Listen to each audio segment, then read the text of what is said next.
Assalamualaikum warahmatullahi wabarakatuh.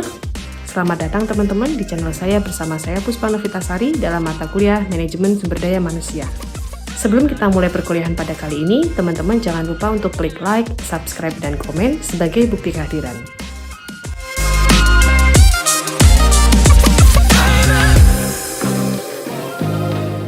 Pada pertemuan kali ini kita akan membahas audit sumber daya manusia, yang meliputi definisi audit SDM, kapan audit SDM diperlukan, pelaksana audit SDM, tahap persiapan audit SDM, ruang lingkup audit SDM, instrumen audit SDM, contoh daftar periksa dalam audit SDM, serta praktek menyusun daftar pertanyaan audit SDM.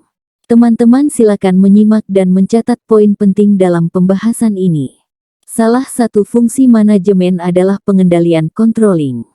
Tujuannya adalah untuk mengamankan aset perusahaan dari berbagai penyimpangan baik yang dilakukan oleh pihak internal maupun eksternal perusahaan. Ada berbagai pendekatan yang dapat dilakukan oleh manajemen perusahaan dalam melaksanakan pengendalian controlling tersebut, yaitu salah satunya adalah melaksanakan audit. Dengan demikian, pada mulanya audit merupakan ruang lingkup dari tugas manajemen suatu perusahaan. Sejalan dengan hakikat pengendalian controlling itu sendiri menjadi fungsi dari setiap level manajemen. Sedangkan audit sumber daya manusia yaitu kegiatan pemeriksaan dan penilaian secara sistematis, objektif dan terdokumentasi terhadap fungsi-fungsi organisasi yang terpengaruh oleh manajemen sumber daya manusia untuk pemenuhan tujuan organisasi. Kapan audit sumber daya manusia ini perlu dilakukan? 1. Ketika dirasakan perlu oleh manajemen puncak. Audit sumber daya manusia bisa dilakukan ketika manajemen puncak merasa perlu untuk mengevaluasi efektivitas, efisiensi, dan kepatuhan Departemen Sumber Daya Manusia terhadap kebijakan perusahaan serta hukum yang berlaku. 2. Ketika suatu kekuatan eksternal memaksa suatu tinjauan, kekuatan eksternal seperti perusahaan induk, perusahaan yang mengakuisisi, dewan komisaris, badan pemerintah, atau perubahan regulasi dapat memaksa perusahaan untuk melakukan audit sumber daya manusia guna memastikan kepatuhan dan kesiapan perusahaan dalam menghadapi perubahan tersebut. 3. Ketika seorang manajer baru bertanggung jawab atas Departemen Sumber Daya Manusia. Audit bisa dilakukan ketika ada perubahan kepemimpinan di Departemen Sumber Daya Manusia, untuk mengevaluasi keadaan departemen dan mengidentifikasi area yang perlu diperbaiki atau diperbarui sesuai dengan visi dan strategi baru manajer.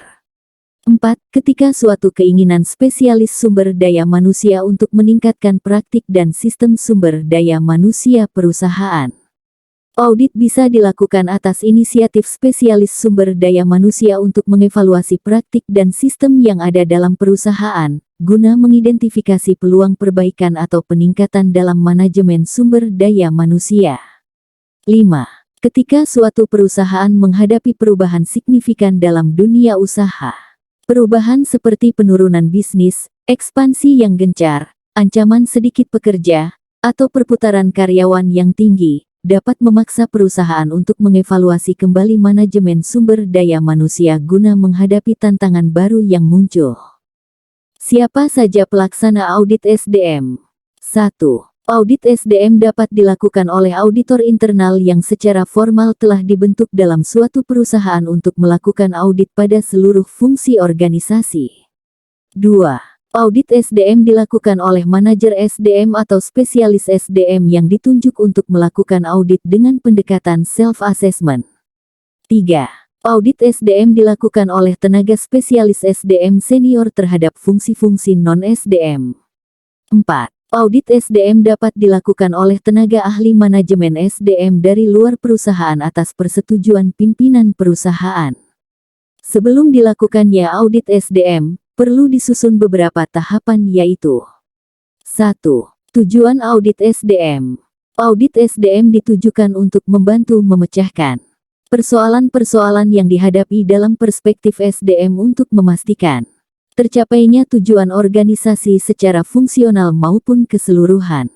2. Lingkup audit SDM.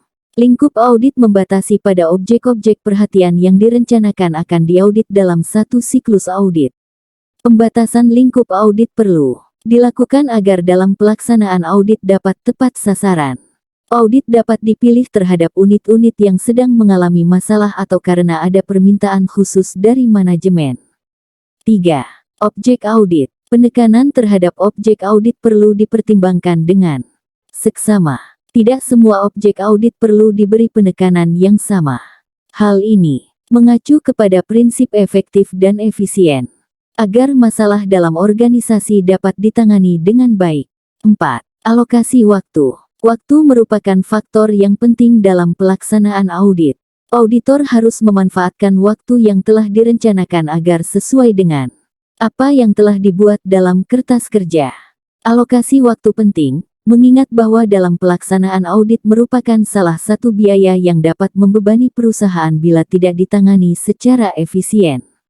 5. Metode audit. Auditor perlu menyesuaikan diri dalam mencari informasi untuk melaksanakan kegiatan audit. Penekanan pada lingkup audit tertentu perlu didukung dengan informasi yang relevan guna mencapai hasil yang maksimal. Metode kuesioner, survei dan wawancara merupakan beberapa dari metode yang dapat digunakan. 6. Persiapan diri. Tantangan yang dihadapi seorang auditor SDM mencakup 3 dimensi permasalahan, yakni permasalahan dengan dirinya sendiri, permasalahan dengan hubungannya dengan audite, dan permasalahan berkenaan dengan proses audit SDM itu sendiri. Untuk persiapan diri, auditor harus memiliki sifat disiplin, proaktif, stabil dalam emosi, kritis, cermat, tegas, objektif, antusias dan jujur dan integritas. Untuk persiapan dengan audite, auditor harus melaksanakan audit secara profesional. Untuk persiapan proses audit, auditor harus mempersiapkan segala kebutuhan audit mulai dari rapat pembukaan, proses audit, dan laporan hasil audit. 7. Format laporan. Untuk membuat laporan audit, seorang auditor harus memiliki kecakapan dalam berbagai bidang keahlian. Menulis laporan memerlukan logika, seni, kemampuan komunikasi, psikologi dan kemampuan berbahasa yang baik. Ini tentu ditujukan agar laporan dapat memiliki bobot yang tinggi sebagai hasil acuan bagi manajemen untuk pengambilan keputusan. Ruang lingkup audit sumber daya manusia meliputi 3 hal, yaitu 1. Sistem informasi sumber daya manusia. 2.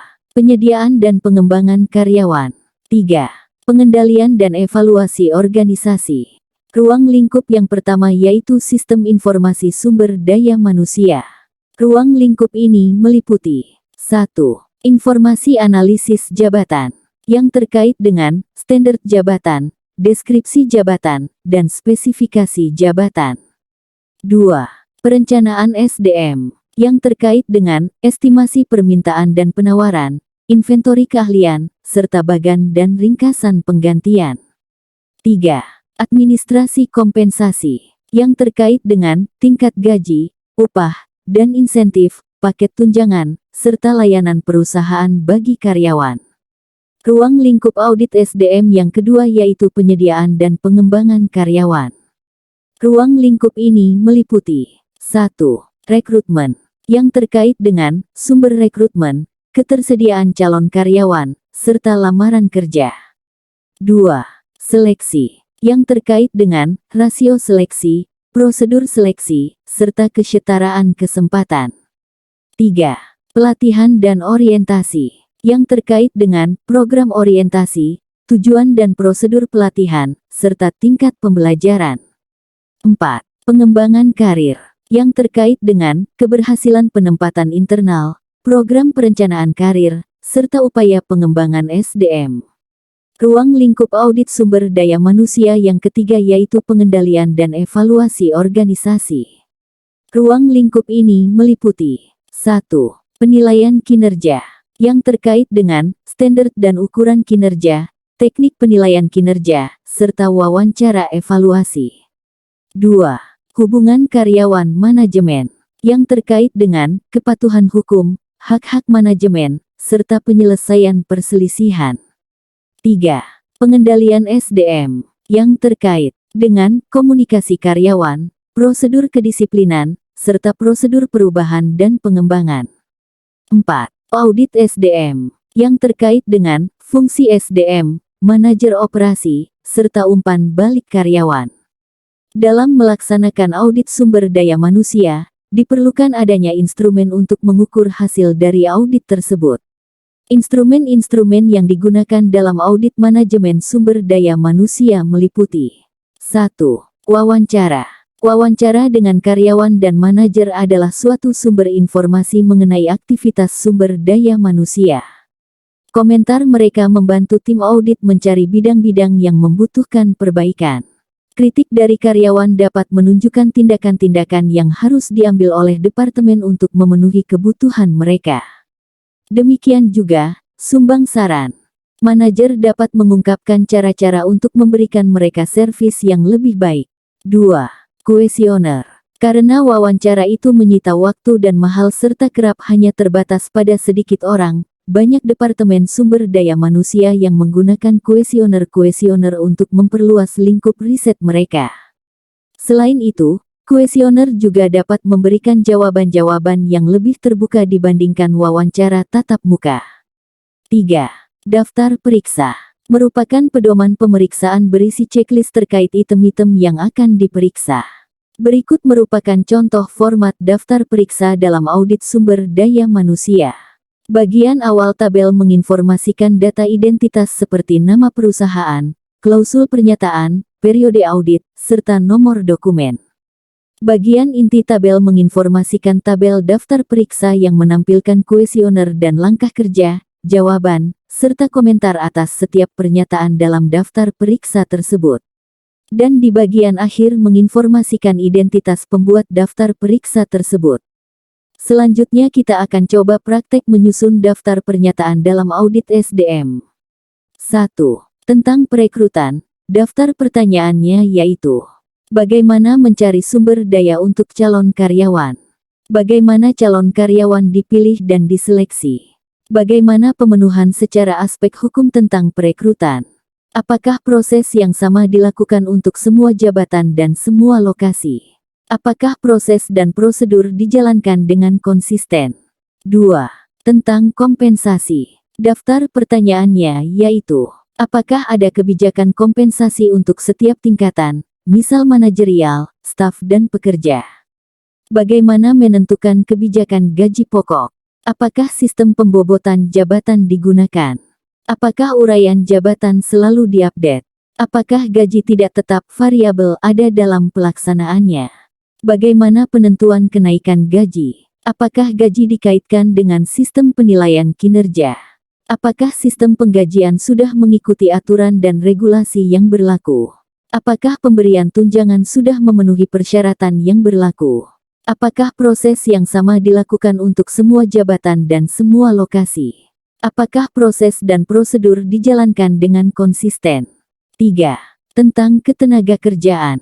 Daftar pertanyaannya yaitu: bagaimana mengidentifikasi keterampilan tenaga kerja? Apakah ada isu-isu kritis mengenai suksesi tenaga kerja?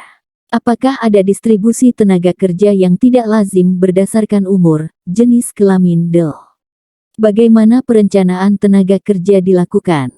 Bagaimana rencana suksesi untuk pimpinan dilakukan? Apakah proses yang sama dilakukan untuk semua jabatan dan semua lokasi? Apakah proses dan prosedur dijalankan dengan konsisten? 4. Tentang pelatihan dan pengembangan. Daftar pertanyaannya yaitu: bagaimana pelatihan diberikan? Bagaimana program pelatihan dikelola? Apakah ada staf yang membidangi khusus masalah pelatihan? Apakah proses yang sama dilakukan untuk semua jabatan dan semua lokasi? Apakah proses dan prosedur dijalankan dengan konsisten? 5. Tentang hubungan industrial. Daftar pertanyaannya yaitu: apakah serikat pekerja ada di organisasi? Apakah persetujuan dan kesepakatan kolektif ada di sini? Kapan kadaluarsanya? Berapa banyak demo yang ada setiap tahun? 6. Tentang sistem informasi dan teknologi SDM. Daftar pertanyaannya yaitu: bagaimana data sistem informasi SDM diinstalasikan? Seberapa update teknologi sistem informasi? Apakah data dan informasi sudah benar akurat, tepat dan valid? Apakah ada proses review terhadap teknologi informasi SDM secara periodik? Nah, demikian pembahasan pada perkuliahan kita kali ini. Semoga menambah wawasan dan pengetahuan teman-teman semua. Kita ketemu lagi di lain kesempatan. Terima kasih. Assalamualaikum warahmatullahi wabarakatuh.